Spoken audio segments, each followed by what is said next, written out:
Welcome, Poetry Sundays, friends. It's Joangela Edwins again, and I will be sharing a couple of short poems with you for this Poetry Sunday.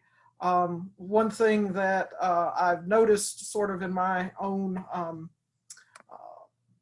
body clock, if you want to call it that, is that I'm feeling like fall is definitely around the corner, even though we've had several very steamy days this week still.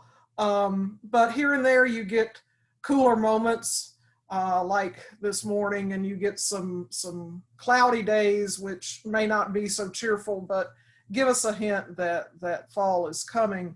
And there are good things about fall, of course, and also some perhaps sad things about fall. The days shorten and that sort of thing. But nevertheless, one thing we all usually love about fall is the opportunity to get together with family and friends and enjoy good meals. We may not this year get the opportunity to get together with family and friends, or at least not to the extent that we normally do. But the good meal part, we may still get a chance to spend some time making and enjoying. Anyway, I thought I'd read a couple of poems out of a book of poetry that I read this summer by the poet Leah, Naomi Green. The book is The More Extravagant Feast, which won the Walt Whitman Award last year, and it just came out this year.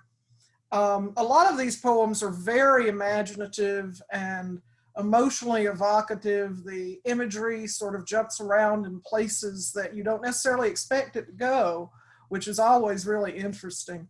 But I thought I'd read two short poems that I think the images are a bit more accessible for every reader, even as they are extremely evocative in their own right.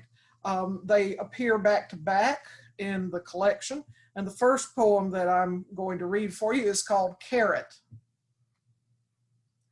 Take all summer your ember from the sun, its walking meditation.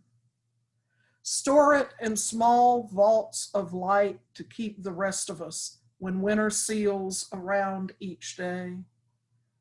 We'll flicker to the table. We'll gather to your orange flame. And the next poem is called Table. It is unset, my heart, small framed, smoothed stone. Yours a bare room, its windows thrown, and the table in the middle. Beneath its foot, on the tile floor, have been positioned rocks, which have taken years to find and angle into place. Here is one, dislodged for you. Here, the uneven leg. Here, the meal. Thanks for joining me this week, and please join us next week for another installment of Poetry Sundays.